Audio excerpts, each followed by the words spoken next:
And we begin in Texas, where incumbent Senator John Cornyn has conceded to Trump-endorsed candidate Ken Paxton in the runoff for the Republican Senate nomination. The latest vote count shows the Texas Attorney General leading Cornyn by more than 380,000, with 97% of the vote in. During last night's victory speech, Paxton thanked President Trump for his support. President Trump is the leader of our party, and his endorsement in this is the most powerful force in politics. And I'm honored to have his support, and I look forward to working with him in the Senate to deliver for Texas. And immediately following Paxton's projected win, Texas Senate Democratic nominee James Tallarico released a campaign video attacking him. The most corrupt politician in America just became the Republican nominee for the United States Senate. And CBS News is also projecting that Johnny Garcia will defeat Maureen Galindo in the Democratic runoff in Texas's 35th congressional district. Congressman Christian Menifee is also projected to beat Congressman Al Green in Texas's newly redrawn 18th district. CBS News political director Finn Gómez is following all of this from our Washington bureau. Finn, good morning. Now, Paxton was expected to win, but was he expected to win by this much? And does this tell us anything about November? Yeah, Michael, Paxton was always seen as the favorite once he secured that big endorsement from President Trump.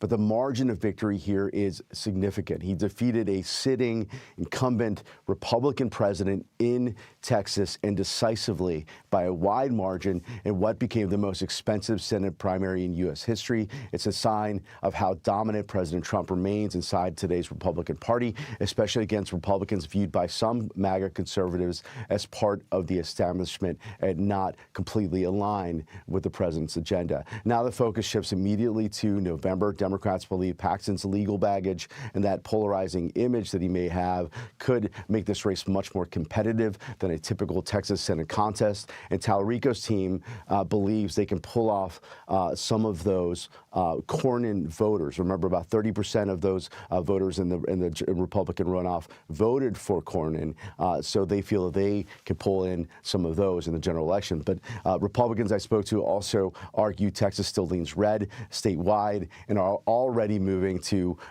unify behind him. So that includes Cornyn, who said last night that he'll support the Republican ticket this fall.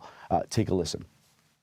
I've spent most of my time in the Senate building the Republican Party in Texas and in the U.S. Senate, and I've always supported the Republican ticket, and I intend to do so again in this general election.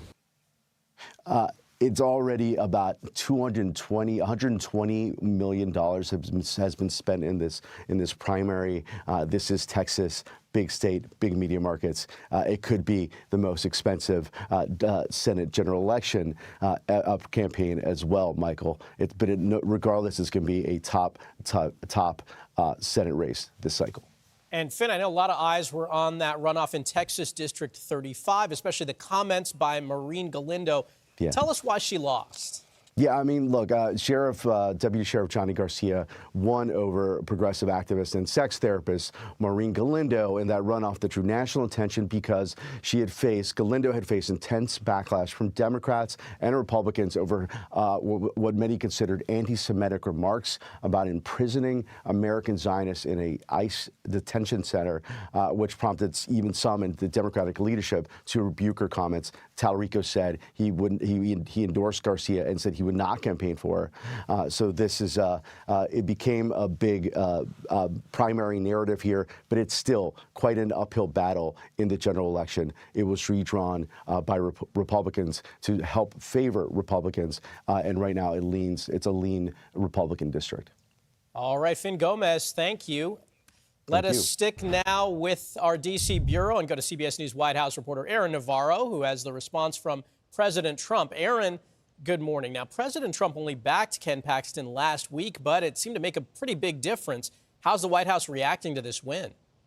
Well, good morning, Michael. The president and his team are touting it as the latest sign of control that the president has over his own party as he remakes what the Republican Party looks like in Congress in his last term and beyond when his term is over. The president's advisors online have been satisfied with not just eliminating Cornyn, but 2 other Republicans in Texas they saw as more establishment types, those that are not as loyal to President Trump as they wanted. Congressman Dan Crenshaw, who lost during his March primary, and Congressman Chip Roy, who lost the race for Attorney General in the runoff last night. But similar to how his preferred agenda and handling of the economy has hurt him in polls when you look at the general election, that's what Democrats are arguing here, as Finn was just talking about this. James Tallarico is having a strong contrast with Ken Paxton. They see him as a strong fundraiser. This is expected to be a very expensive race, and you're seeing Republicans of all stripes really coalesce behind Ken Paxton. Ted Cruz just put out a statement saying that Tallarico, the Democratic nominee for Senate in Texas, is, quote, radical and dangerous, and said defeating him is critical. Aaron, I've got to ask about this. President Trump had a physical exam at Walter Reed yesterday. A lot of questions about his health lately. Is the White House revealing anything about the results of that exam? No. It was about a 3-hour visit. We don't have the full physician memo yet, as we've seen in past visits to Walter Reed. The president did post on Truth Social saying, quote, that everything checked out perfectly, though he did not share any further details. As you mentioned, there have been questions about his health. When he was 78, he was the oldest man to be inaugurated as president.